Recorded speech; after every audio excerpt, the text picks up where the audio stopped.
Well, it's Easter Sunday, and I picked up my replacement Jeep. It's a 1990 Jeep Cherokee, two-door sport, 4.0 liter with only 105,000 miles. It's in decent shape. It's kind of a shit box compared to what I had before, but it was only $900, so I ain't bitching. So you can hear it's running like a top, the 4.0.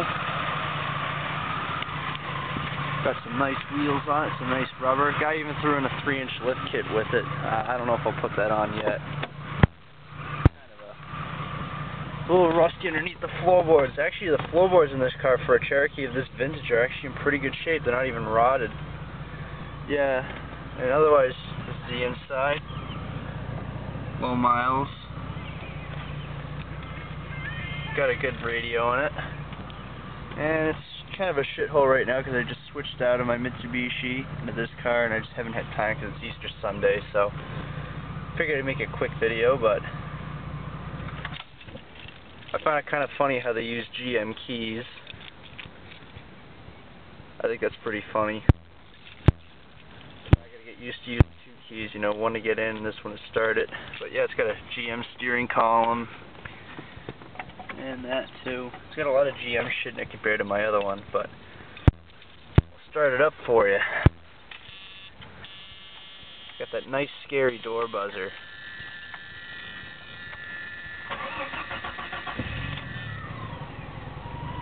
Kind of idles a little rough when you first start. I don't know what the deal is there. It might have a stuck IAC or something, because when you start up when it's cold, it will stall, and then you start it go up to about 2,000 and then go down and it will idle at about 500. So I think it might have a lazy IAC or something.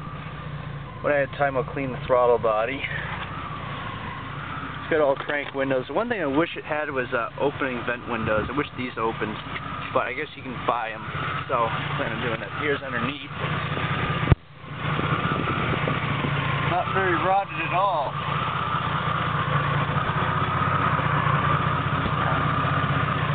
These aren't even, rocker panels aren't even rotted in this thing. Now I'm going to pop the hood. You see this 4.0 at work.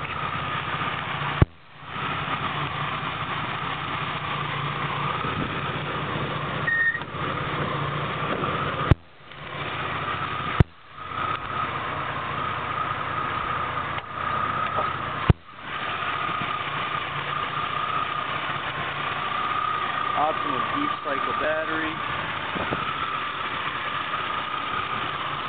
And the second day I owned this thing, I blew a power steer line. So this is brand new, cost me $55.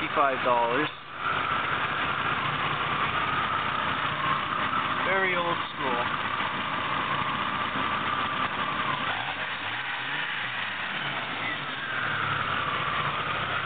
It's got a lot of stuff on it. Still has some AMC hoses on it. It's a 1990.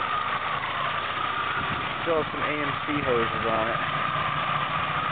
Other than that, so far so good.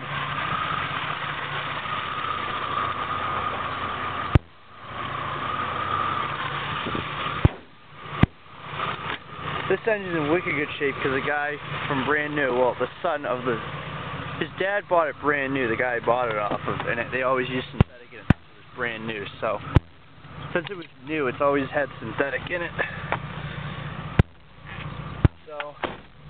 This is a good engine, and if I ever think of getting rid of this thing, well, I'm pulling the motor out of it. Well, let's go for a drive. Transmission seems to shift pretty good. If it's not in power mode, if it's in comfort mode, it seems to have trouble deciding to stay in third or fourth gear when you're doing about 35 to 40 miles an hour. I don't know what the deal is. I'm not too concerned about it. Maybe that's just the way the Cherokee transmissions are. I have no idea. I've never driven one before. And that's another thing, I gotta fix the oil pressure. I think it needs a new sending unit.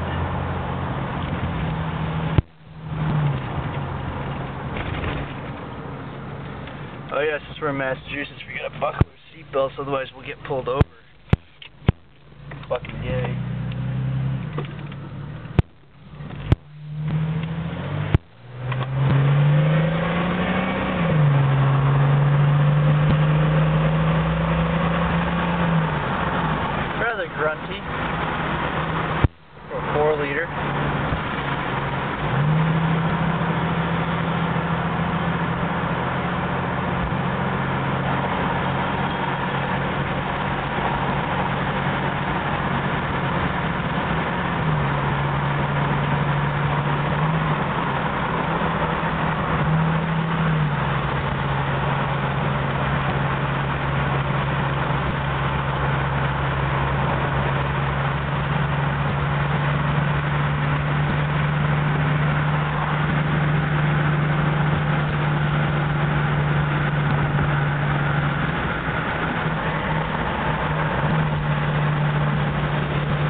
far I'm pretty impressed with this Jeep, other than it blowing a power steering line on my second day. Luckily it was near my house and I was able to drive home.